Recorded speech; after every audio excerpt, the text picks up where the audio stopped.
your mission, should you choose to accept it. What the hell is he doing?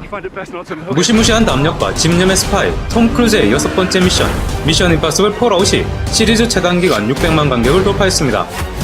어쩌면 시리즈 최다 관객 기록 달성도 가능할 것 같은데요. 그래서 한번 훑어봤습니다. 미션 임파서블 시리즈의 역대 흥행 성적을 비롯한 갖가지 사소한 이야기들 지금 저와 함께 훑어보시죠.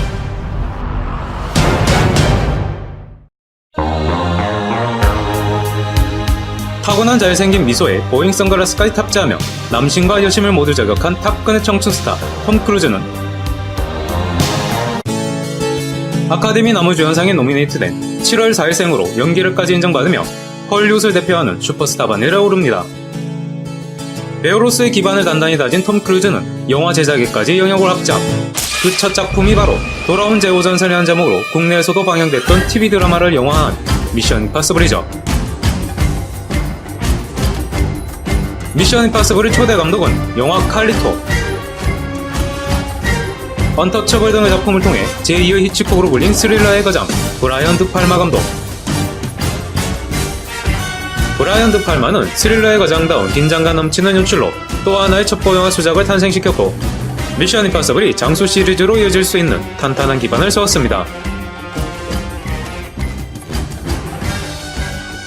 영화의 시작과 함께 동료들을 잃은 이단 헌트는 함께 살아남은 동료 클레오와 새로운 팀을 구성하는데요.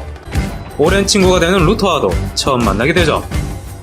IMF팀의 팀장 짐 펠프스의 아내이자 이단 헌트의 동료인 클레오 역에는 만홍의 샘의 청순하고 신비로운 미녀 엠마뉴엘 베아르가, 클레어가 영입한 기술자 크리거 역은 레옹 신드롬의 장본인 장 르노가 맡았는데요. 둘은 프랑스의 국가대표 배우죠.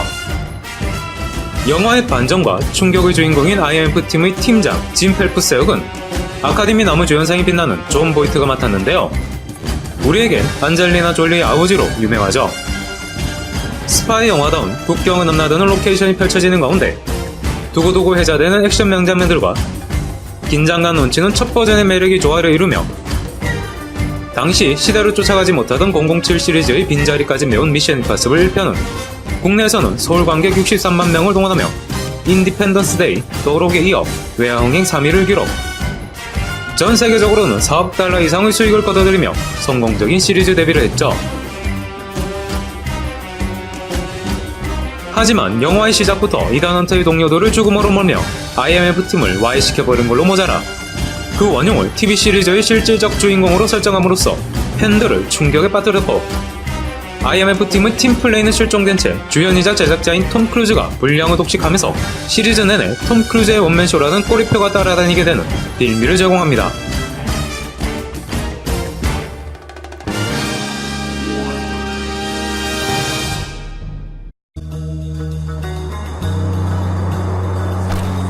이 편을 통해 미션 임파서블 시리즈의 안착을 노린 톰 크루즈는 영웅 본색, 첩혈상홍의 홍콩 너활 액션의 전설 오상 감독을 영입합니다.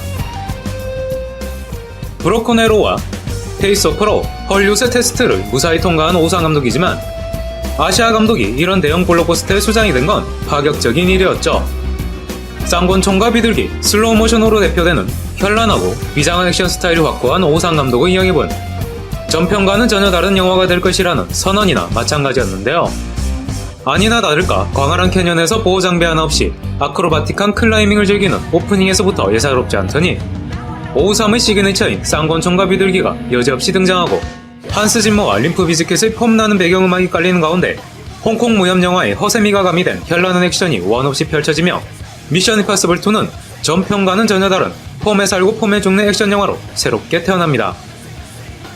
2편의 악역을 맡아 흉폭한 연기를 보여준 더그레이스 콧은 이 영화의 촬영 지연으로 다음 작품의 출연을 포기하게 되는데요. 그 작품이 바로 브라이언 싱어 감독의 엑스맨, 그리고 맡은 역할이 무려 울버린으로 휴잭맨의 인생이 바뀐 걸 생각하면 휴잭맨보다 싱크로율이 더 높아 보이는 더그레이스 콧에겐 참 아쉬운 순간이었죠. 희대의 미남스타 톰 크루즈와 본격 멜로를 선보인 2대 미션걸 텐디 뉴턴은 차기작인 찰리의 진실에서 우리나라의 대표 배우 박주훈과 호흡을 맞추며 한국 팬들과도 한층 더 가까워졌고 007 카지노 로얄의 본드걸로 거론되기도 했었지만 성사되지는 못했죠. 이후 크고 작은 영화에 출연하며 폭넓은 연기력을 보여준 텐디 뉴턴은 최근 한 솔로 스타워즈 스토리에서 만나볼 수 있었습니다. 1편과는 전혀 다른 대형 액션 블록버스터로 돌아온 미션 임파서블 2는 국내에선 서울 관객 123만 명을 동원하며 간발의 차이로 글래디에이터에 이어 외화 흥행 2위를 기록, 전 세계적으로는 5억 달러 이상의 수익을 거둬들이며 시리즈 안착에 성공하지만 시종일관 폼에 살고 폼에 죽는 톰 크루즈의 액션과 멜로는 이 시리즈에 톰 크루즈의 원맨쇼라는 낙인을 더욱 선명히 새겨버렸고, 스파이 영화 특유의 긴장감은 온데간데 없이 과장된 눈여깃거리만 남았다는 비판을 받으며 위기 아닌 위기를 맞게 됩니다.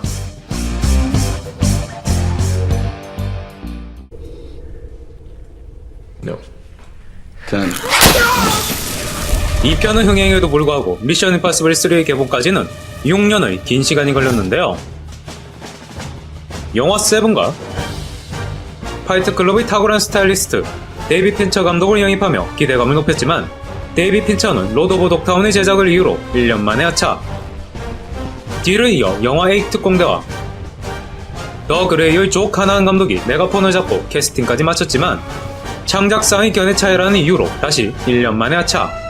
이렇게 2년을 호송 세월 뒤 TV 시리즈 엘리어스와 로스트로 주목을 받던 떡밥의 자왕 쌍제이 감독이 메가폰의 주인으로 겨우 결정됐지만, 주연인 톰 크루즈가 스필버그 감독의 우주전쟁 촬영에 들어가면서 촬영은 더욱 미뤄질 수밖에 없었고, 감독 교체와 촬영 지연은 캐스팅에도 변화를 가져왔죠. 모노데는 매트리스의 트리니티 캐리앤 모스는 역할이 시나리오에서 사라지면서 하차하게 되고, 악역을 맡은 케네스 브레너도 하차하는데요. 이 역할은 카포티와 다우트의 연기파 배우 필립 세이모어 호퍼만이 맡아 톰 크루즈마저 압도하는 존재감을 보여주었죠. 어거스트 러시의 캐리 러셀이 연기한 이단 헌트의 수제자 요원 역은 원래 스칼렛 요한슨의 역할이었지만 결국 그녀도 하차. 스칼렛 요한슨의 하차는 촬영 지연으로 알려졌지만 사실은 톰 크루즈의 집요한 사이언톨로지 전도 때문이라는 얘기가 있었는데요. 만약 그 얘기가 사실이고 톰 크루즈의 아이언맨이 실현되었다면 스칼렛 요한슨의 블랙 위도우를 만나지 못하는 참사가 일어났을지도 모를 일이죠.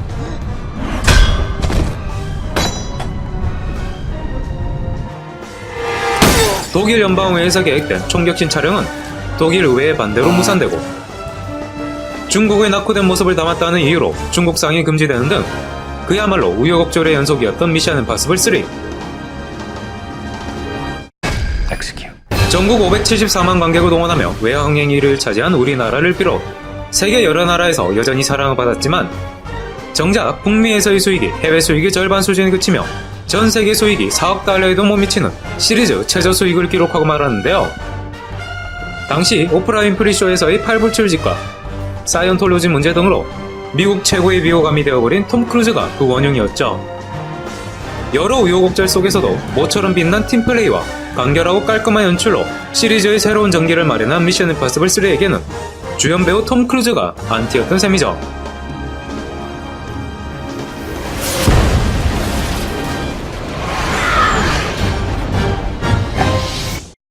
톰 크루즈는 미션 임파서블 3의 부진 이후 계속되는 스캔들과 수익 배분 등을 이유로 배급사 파라마운트사의 결별을 통보받고, 브래드 피트와 제레미 레너가 톰 크루즈를 대신할 것이라는 소문까지 돌며 입지가 흔들리게 됩니다. 우여곡절 끝에 파라마운트사와 관계를 회복하고 이단 헌터의 자리를 놓치지 않은 톰 크루즈. 매듭은 묶은 자가 푼다는 말이 있죠. 시리즈를 위기에 빠뜨렸던 톰 크루즈가 두바이의 부르즈 칼리파 상공에서 펼친 미친 스턴트가 성공되자마자 엄청난 화제를 낳으며 팬들의 관심을 미션 임파서블 고스트 프로토콜에 집중시켰고, 톰 크루즈는 미션 임파서블이 자신의 것임을 스스로 입증해냈죠. 미션 임파서블 고스트 프로토콜의 감독은 아이언 자이언트로 데뷔하고 인크레더블과 라따뚜이로 픽사의 전성기를 이끈 애니메이션 감독 브래드 버드. 미션 임파서블이라는 대형 프로젝트로 실사 영화에 처음 도전한 브래드 버드는 애니메이션에서 보여준 기발한 아이디어와 유머를 미션 임파서블에 이식했고, 벤 지역의 사이먼 페그를 통해 감독의 전략이 성공적으로 구현되며 미션 임파서블은 스릴과 액션의 유머까지 조화를 이룬 스파이 영화로 거듭나게 됩니다.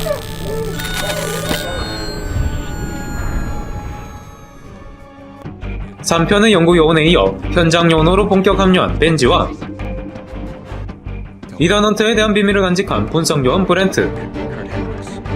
사랑하는 연인을 잃고 복수심과 임무수 행사에서 흔들리는 제인 카터 요원이 이단 헌터와 맞추는 호흡은 아직 완벽하진 않았지만 IMF-팀은 고스트 프로토콜을 기점으로 톰 크루즈 원맨팀에서 벗어나 끈끈한 팀플레이를 자랑하는 조직력의 팀으로 다시 태어나게 됩니다. 오프닝 크레딧을 비롯한 곳곳에서 1편을 떠올리게 하고 러시아 크렘린궁과 핵무기 발사 코드라는 소재, 기상천외한 비밀병기들에서 냉전시대의 007의 추억을 소환하며 고전 첩보 영화의 스타일을 재현하기 시작한 고스트 프로토콜은 톰 크루즈의 헌신적인 연기와 제작진의 기획력과 센스가 시너지를 발휘. 국내에서는 750만 관객을 동원하며 톰 크루즈 영화 중 최고 흥행 성적을 기록하는 등 전 세계에서 약 7억 달러의 수익을 벌어들이며 시리즈 최고 흥행 영화에 등극합니다.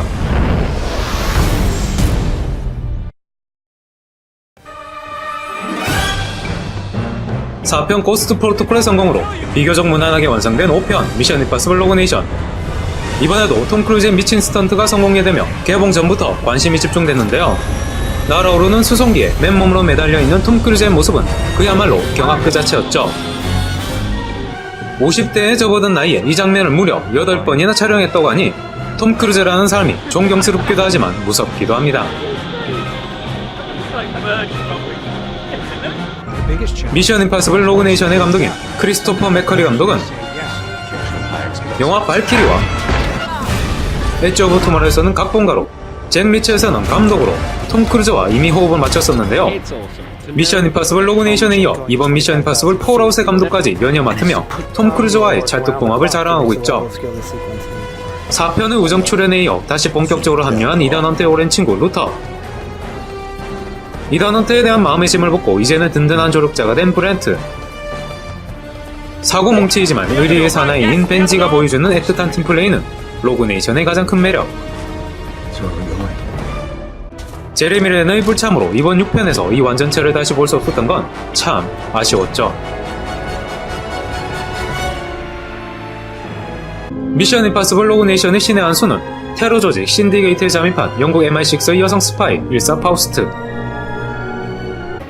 거구의 악당들을 온몸으로 제압하고 위기 앞에 목숨을 건 승부수를 던질 줄 아는 이 강인하고 대담한 여인은 이단 헌터 못지않은 집념의 스파이이자 이단 헌터와 스파이의 애환을 공유하는 소울메이트죠.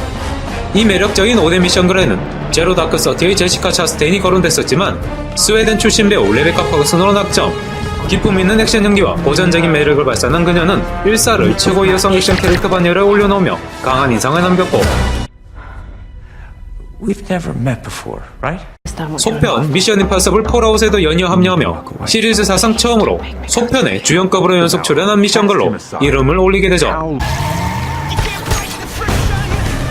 고전 첩보 스릴러의 매력과 스피드한 액션이 조화를 이룬 미션 임파서블 로그네이션은 베테랑과 암살, 이 쌍천만 영화의 태풍에도 국내에서 612만 관객을 동원하며 어벤져스 에이지 오브 울트론과 킹스맨에 이어 외형행 3위에 등극하는 등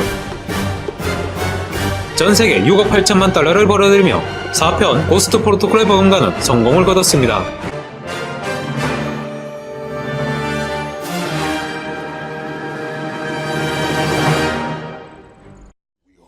톰 크루즈의 노세아에 대한 걱정과 출연료를 둘러싼 잡음, 제레미 렌의 불참으로 기대보다 염려가 앞섰던 미션 임파서블 폴아웃.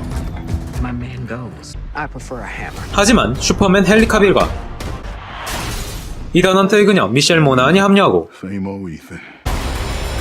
이 시대의 진정한 다이아드 톰 크루즈가 건재함을 과시하며 시리즈 역대 최고 성적은 물론 속편에 대한 기대감마저 높여주고 있는데요. 속편의 우주 촬영 계획에 대해서 긍정적인 답변을 보인 톰 크루즈가 우주로 가기 전 대한민국의 어느 길거리를 질주해주길 기대하면서 미션 임파서블 시리즈의 사소한 이야기는 여기서 마치도록 하겠습니다. 지금까지 하고제비였습니다.